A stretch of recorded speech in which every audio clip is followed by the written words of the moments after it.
Good morning, everyone. I appreciate y'all providing me this opportunity to speak to you. And for those of you that were in here with Tom Barber's presentation, I want to reiterate a lot of that as far as Engenia with the like of tank mixes, that it's going to be used within a layered residual program with multiple sites of action.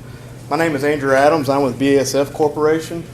And I'm really excited about this talk because we finally get to talk about Engenia as a registered product and not about what's going to come.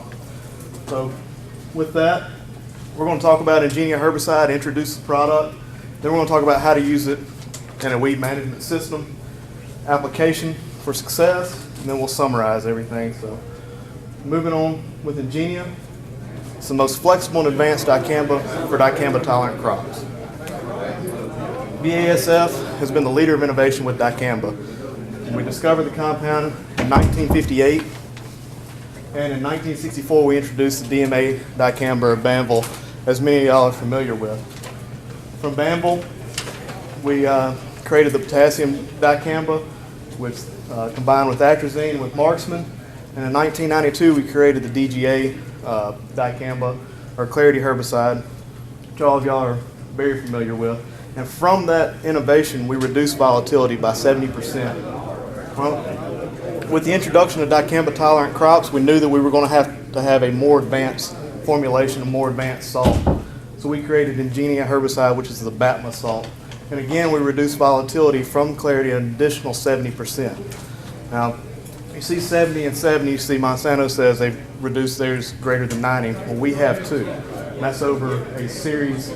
That's over 5 different tests between humidome studies, thermogravimetric analysis. So from Banvel, we have reduced volatility greater than 90%. And we can confidently say when used appropriately, volatility is not the issue. Application stewardship is the issue. So how is it the most advanced dicamba? It's the BATMA dicamba. It's a patented exclusive molecule by BASF. It's a bisamino-propylmethylamine. It's the lowest volatility of salt of dicamba that's ever been created. And 2 benefits of this is, one, it's the highest loading rate of dicamba at 5 pounds acid equivalent per gallon, which is going to give us a use rate of 12.8 ounces. So it's also the lowest use rate of dicamba. How do we do the lowest volatility salt of dicamba? Well, the BATMA salt is a larger molecule compared to the DGA salt, or the Clarity. So this is your Clarity. This is your dicamba acid. The boat is your dicamba acid. The anchor is the salt. So that's the salt of Clarity. This is the salt of Engenia. It's a larger, heavier molecular weight salt, and it has a stronger ionic bond. So imagine if you're on the ocean, you got a lot of waves rolling in. Your boat's the same size. You want a smaller anchor with a lighter line, or do you want a larger anchor with a stronger line? Engenia Herbicide stays where you put it. To put this from an illustrative standpoint on what happens with soybean plants, this was a humidome study where we actually took dicamba acid, we took formulated Banvel, formulated Clarity, and formulated Engenia, and put them into a humidome study where we actually encased it, put it in the greenhouse. You can see the untreated that there's no epinacity or twisting. However, with the dicamba acid, you see severe twisting and epinacity. It's reduced with Banvel, further reduced with Clarity, but you can still see some cupping with the Clarity. But with the Engenia Herbicide, with the BATMA molecule, you don't see any movement. One of the benefits of having a high loading capacity with the lowest use rate is over 200 acres, you're going to need to handle 14 jugs of XtendiMax at 22 ounces per acre. But with Engenia, with the 5 pound acid equivalent gallon loaded weight, you're only going to have 12.8 ounces. So you're going to handle less product per acre, which also makes it convenient for use with direct injection. Now there's 2 key benefits that I see with direct injection. One, you fill up your direct injection unit in the morning, you can spray all day. We've actually got programs where if you get in touch with your local BASF representative, we actually have programs where we will refund you the direct injection unit. The 2 things that come out of this is, one, you're going to reduce your contamination risk. You don't contaminate the tender truck, and you don't contaminate the main sprayer tank. The second one is with the reduced contamination risk, you're going to also have reduced cleaning downtime. Direct injection is going to be an excellent tool to minimize off-target applications. So, in summary of Engenia, it's the most flexible dicamba because of its low use rate and convenience for use with direct injection. It's a solo goods product. As we continue to work with the EPA, we'll be able to have tank mix partners. It's the lowest use rate with the broadest wind speed range of 0 to 15 miles per hour, and we'll get into that as we continue. Shortest rain fastest with 4 hours compared to 24 hours with XtendiMax, and direct injection capability. It's the most advanced dicamba for dicamba tolerant crops with the BATMA salt. Heavier, stronger anchor for dicamba that doesn't move off target once you've applied it, which has reduced our volatility risk. And we have worked very closely with university and extension research to get this product out. So let's move into our weed management. So the main goal of this is it's not the cure-all. Okay, we have to use this in a layered residual program with multiple sites of action. And there's 3 key strategies for maintaining effective weed control. One, you want to know your target weeds. Tom Barber was in here earlier. A lot of times, grass is the issue. So knowing what's out there, knowing when you need to apply and what you need to apply is going to be key for an effective weed management strategy. We also want to make sure that we're applying the herbicide at the appropriate weed height. So the days of running across the field when your pigweed reaches this tall or is knee high, guys, we can't do that. We've got to scout these fields. We've got to know what's out there. We've got to make timely applications to target weeds that are less than 4 inches tall. We need to include multiple effective sites of action. A lot of this. So you've got glyphosate, incorporate your glufosinate. If you need, in some places the PPOs are still working. Make sure that you're using multiple effective sites of action. Utilize residual herbicides pre and post. So again, have that layered residual because the easiest time to kill a weed is before it ever comes up. So in identifying target weeds, Engenia Herbicide kills over 200 broadleaf weeds, and even our most difficult to control weeds, our mare's tail, morning glory, palmer, water hemp, ragweed, velvet leaf, we can kill it. Another notice is at the 12.8 ounce use rate, the half-pound use rate, we also, in the absence of rain, can provide up to 2 weeks residual control. You start getting rainy weather, again, that's where the layered residual programs come into play.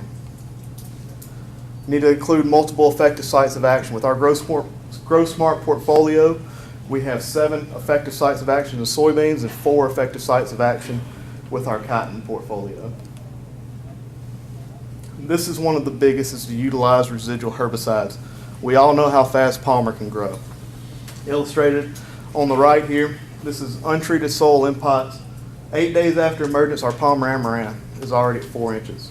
Without a residual application, these weeds are going to grow and get out of control. 14 days after emergence, you're at 8 inches already. So pre-herbicide is going to control weeds before they emerge, which is again is the easiest time to do it. It's going to eliminate your early season weed competition and allow more time to apply post-herbicides. That's the thing that we hear is we can't tank mix. How do we get this out? You've got to start clean and you've got to start with a strong foundational pre. And this also will allow for better coverage with post-herbicide. Again, if the weeds get out of control and they're knee-high, you're not getting coverage on those crops. So make sure that you start with a strong pre. One of these things to look at, this was a trial that was done in Story City, Iowa. And Engenia Herbicide is part of a total post program. And you think, well, it controls pigweeds, why can't I just go a total post program? Well, in the same trial, we had the pre here, and pictures were taken at the same day. This is going to directly influence your yield capability. You're going to maximize your yield, and you're going to maximize your plant's genetic potential by starting strong, clean with the pre-herbicide. So looking at application timings by crop, so we're labeled in soybeans and cotton. We'll have pre-plant, pre-emergent, and post-emerge activity, or application timings. So with soybeans, you can apply from emergence through R1. When soybeans reach full bloom, you can't apply it again. With cotton, same pre-plant, pre-emerge, but on post-emerge you can apply up to 7 days before harvest. Looking at our total use, so you can apply up to 2 pounds. On soybeans, pre-plant you can do a ½ pound, and post-emergence you can do a ½ pound. With cotton you can do ½ pound pre, so you can do 2 shots, and then post-emerge you can do 4, but you cannot exceed 2 pounds total year-round. So some of the local recommendations for the Mid-South, kind of what we're looking at, you start off with your pre-emergent. You start off clean with your burn down. Pre-plant, you want to look at using a strong residual herbicide, so residual herbicide of 2 ounces plus metribuzin. Obviously you're going to have glyphosate included with this, or do sharpen as a burn down pre. For your first post, go ahead with your Engenia application. And then for your second post, you do Zidua plus glyphosate. That's going to allow that additional site of action or extend that residual control. With cotton, we're looking at Prowl plus Codran or your photosystem 2 inhibitors, with your first post being Engenia, followed by Outlook plus glufosinate. This is going to give us multiple sites of action with overlapping residuals and keep us clean until we need to come by with post-react or lay-by. A lot of what we're seeing is that what Tom Barber also mentioned earlier was that we're having issues with PPO resistance. And this can get out of hand very quickly. This picture was taken in Kansas where PPOs don't work. There's a multitude of treatments that went into this plot, but they were uncontrolled.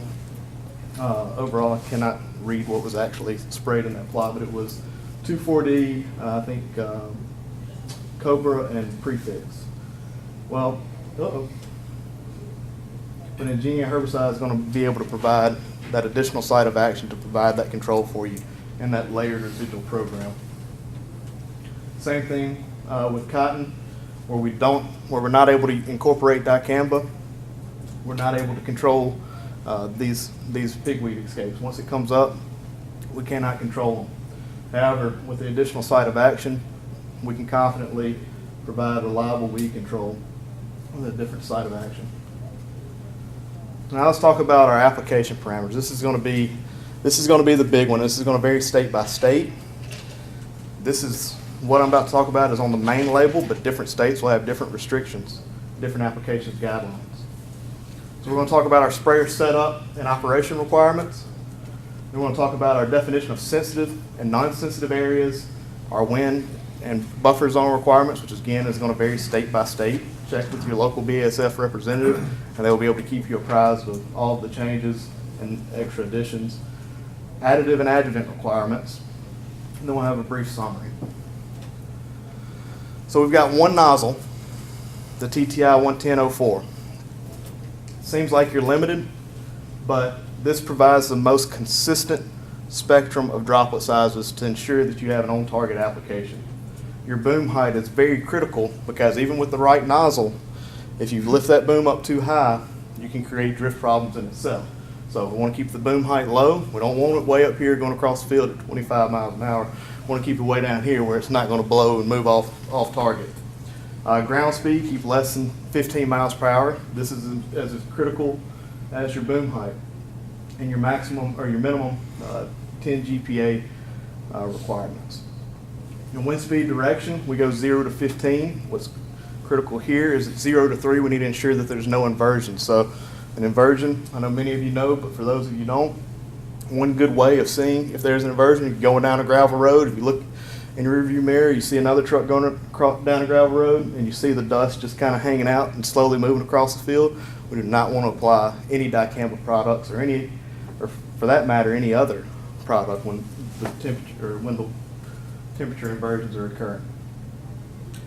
Do not spray when the winds are blowing greater than 10 miles per hour towards neighboring non-specialty crops, sensitive non-specialty crops. So your non-DT acre, your non-cotton acre.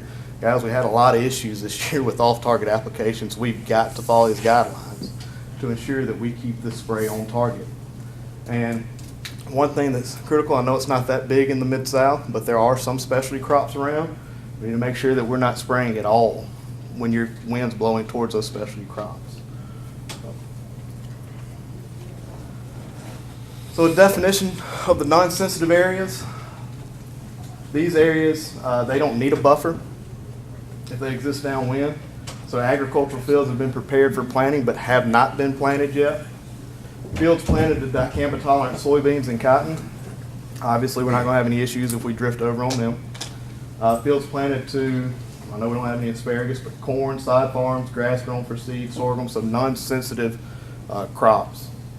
Roads, paved or gravel surfaces are areas covered by the footprint of a building, shade house, silo, feed crib. So essentially a man-made structure on your farm, the shop, situations like that. So sensitive areas include areas potentially harboring threatened or endangered species. So this would be your wood lot, your tree line, native pastures, bodies of water, CRP land, WRP. Your non-specialty crops, so this would be non-dicamba tolerant soybeans, cotton, peanuts. Want to make sure that we leave a buffer there. And then our sensitive specialty crops, and this is going to include fruiting vegetables, tomatoes, cucurbits, your neighbor's garden, flower bed. Those are the things that we need to be watching out for when we make these applications. So to kind of break this down, and we'll work through this slowly because it's a lot to digest. So we'll talk about our sensitive areas and the category with examples in the wind and buffer zones. So for your threatened and endangered species, are the areas where threatened and endangered species could potentially reside, would be your native vegetation, your woodland, your bodies of water. In this area, it's a 110-foot downwind buffer at 0 to 15 miles per hour. Again, you've got to ensure that there's no inversion. With your specialties crops, with your fruiting vegetables, your cucurbits, your grapes, anything like that, do not spray. If the wind is blowing in that direction, you can see it, don't spray. For your non-specialty crops, your non-dicamba tolerant soybeans and cotton, it's going to be a 110-foot buffer downwind, 0 to 10 miles per hour. Your non-sensitive areas, your corn, your sorghum, your wheat, your DT soybeans and cotton, there's no downwind buffer, but do not spray when winds exceed 15 miles per hour. So with this being known, we can think about it from another perspective. When we're talking to growers, or when you are planning on your plot or where you're going to plant your crops, take this into consideration. If you're going to use dicamba tolerant crops, make sure corn's in the way. Make sure all of it's in one block. That's going to be a key in reducing and minimizing drift emphasis. Talk to your neighbor. Hey, on your specialty crop there, Yep. there's not a distance. I mean, what it says, do not spray if anyone's blowing toward, but how far? I mean, If you can see it, don't spray it. Adjacent to. Because the wind's going to shift. The best thing to do is wait until that wind shifts and blows in the opposite direction. If you've got grapes, that's a high value commodity. If you've got tomatoes, that's a high value commodity. And application is, the responsibility is on the applicator. And that is our recommendation, is to not spray if it's blowing in that way, because it doesn't take much. Alvin, Brad, would y'all like to add any to that? I mean, that's our best recommendation. You don't want to buy an acre of tomatoes. No one can really answer the distance. I've asked the same thing. Well, 'Cause eventually in that direction, you're going to hit a specialty crop. yeah, that's what I'm getting at. I mean, Yeah, but I think it's a reasonable distance, what I've been told. Yeah, I mean, it's always a good word. Yeah. Yeah. and so, and again, this is going to vary by state. I mean, I know, and if I'm not mistaken, in Arkansas, there's a 1/4 mile downwind buffer. So, I would always err on the side of caution and use, the best thing you do is use your common sense and best judgment. If you think it could happen, I wouldn't do it. That's my answer. So let's take a look at what these buffer zones would look like. This is our first example. This is an 80-acre dicamba tolerant soybean field. Picture that, or it could be cotton. And you've got non-dicamba tolerant soybeans on this end, and then you've got a non-sensitive crop here. So this is what your sensitive non-specialty crop would be, and this is what your non-sensitive crop would be, where you wouldn't have a border or a buffer. So if you got a south wind blowing at 0 to 15 miles per hour with no field level inversion, spray all day. Go wide open. There's no buffer that's needed in that situation. Now, in this situation, we move to example 2. If you've got your non-dicamba tolerant soybeans on the south and east side of the field, and you got a northwest wind coming in, if it's blowing at 0 to 10 miles per hour, you're going to need a buffer zone around that. That's going to be where the 110-foot buffer comes in. And again, additional state restrictions may apply. Get in touch with your local BASF rep, and they'll keep you apprised of the situation depending on the state-by-state issue. Moving into example 3, this is the high-value specialty sensitive crop. The wind's blowing in this direction at any speed, don't spray. When the wind shifts, then you come in and treat it.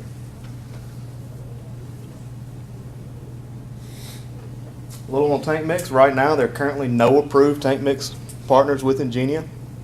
We're currently working with the EPA, working through all of this, and we feel confident that we will be able to have glyphosate by the 2017 spraying season. I do not believe that we're going to have pre-emergent herbicides or additional herbicides that will be incorporated in that, but we do feel confident that we will have glyphosate. But the key here is if you're going to make an application within 7 days, check EngeniaTankMix.com, and those approved tank mixes will be on that website.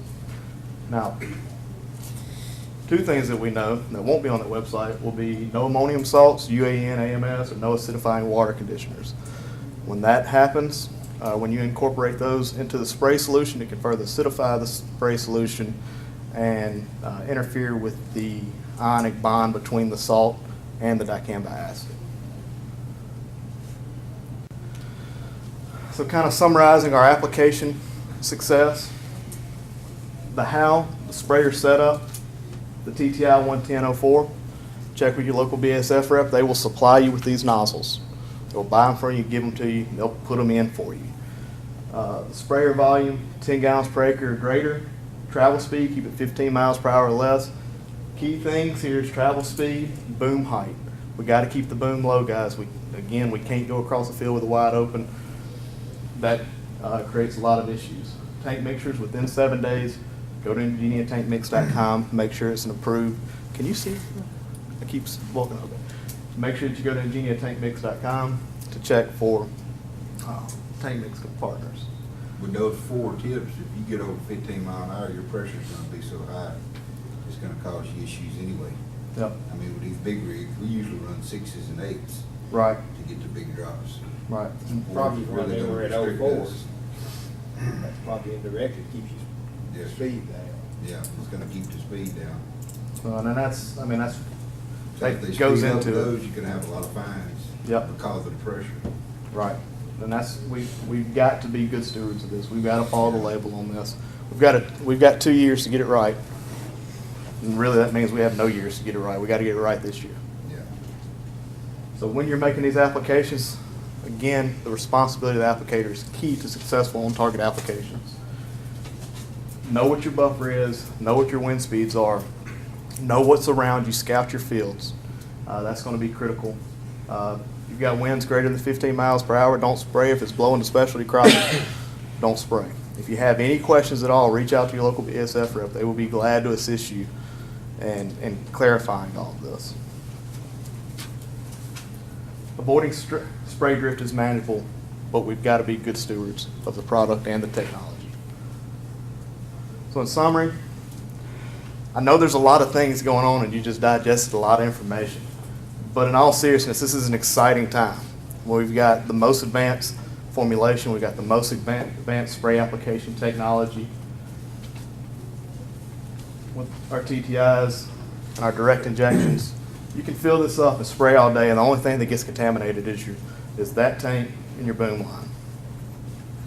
With our Grow Smart portfolio, we've got the site of actions that you need to maintain profitability on your farm to keep your fields clean, and your genetic yield potential is higher than it has ever been, and this technology is going to be incorporated into that genetic yield.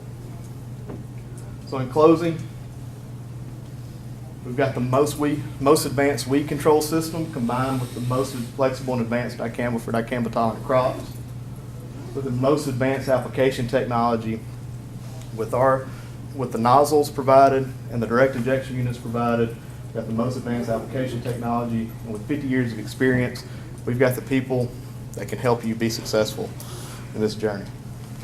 And with that, I'd be happy to take any questions. If I can't answer them, we have a wealth of knowledge in this room that can. So, How many pounds of dicamba is that, 12.8 ounces? 12.8 ounces, that's half a pound. Half pound? Yep, and that's one use rate is 12.8 ounces. No more, no less. I mean, we're gonna have to triple rinse Yes, sir. go So, to another crop. How much water per nozzle do y'all consider enough to triple rinse?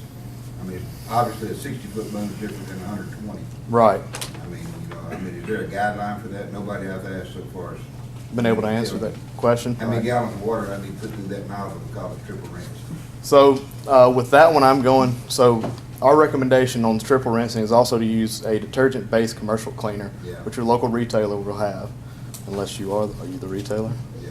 You are the retailer? So, with that, follow the instructions. I mean, follow the instructions on the tank cleanout cleaner. I mean, I don't have a good number of how many gallons need to go through. If you got a 1,000-gallon tank, For a 120-foot boom, it takes 240 gallons of water to flush it one tank. So, I mean, you're looking at a lot of I will water. tell you, it breaks down. And do we have to wash the outside of the machine off too when we leave there and go to another crop? if, yes, yes. So, So you're looking at half a day to clean this thing up. I would put all of, I would try to do all of my dicamba spraying. I wouldn't try to go in between. I know it's, I will tell you, it breaks down pretty easy in water. It's not hard to clean up. Well, it's never been an issue with clarity or anything else. Right. It's the issue now, and I'm from Arkansas, so Yeah. it's really an issue in Arkansas right now.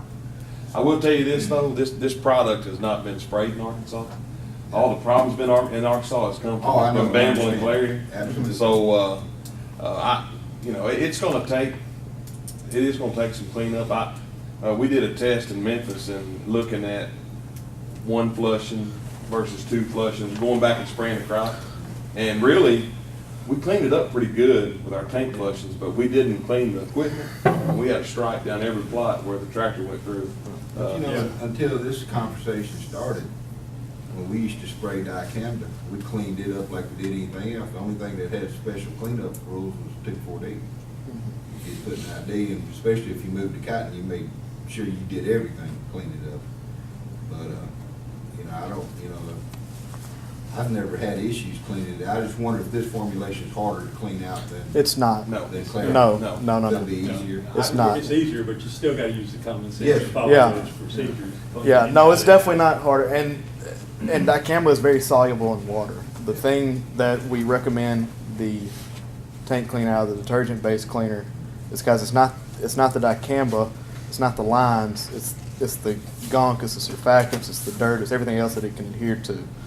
And that, Yeah, but we're gonna have to be really careful in Arkansas because even the man making recommendations is gonna be held liable yeah. by plant board and can be fined. So with that being said, I'd make sure that you flush the boom, remove all of the end spaces, Yeah. open up those caps, flush the boom. I mean, do a very thorough job and try. Some places we may need we may wind up needing a dedicated spray rig until It's gonna be an issue. until there's adoption across the board with Extend like it was with Roundup. Is there gonna be plenty of Engenia in Arkansas? There will be. What about price? It's gonna be about $10 an acre for the 12.8 ounce, right, somewhere around there, is that right? Give or take, yeah. And there's some programs though, when you pair up with other products, it's gonna get that price And you can get nozzles too. Yep. Going through your retailers or program. And we'll also reimburse for direct injection units over a 3-year period. What was one of them run? Between $8,000 and $10,000 I to set it up, and I think our program is up to $10,000. Yep. We'll reimburse you up to $10,000 over a 3-year period. Yep. Takes your risk is 12. This way. For the case, the red picture sprayers, it's 12.5 set one up. Which, I mean, you get virtually all your money back, you know, over 3 years. Yeah. They're good systems, not just for Engenia. Direct inject systems are good for a lot of stuff. Yep. Any other questions? Guys, I appreciate it. And girls. I appreciate it. Thank y'all.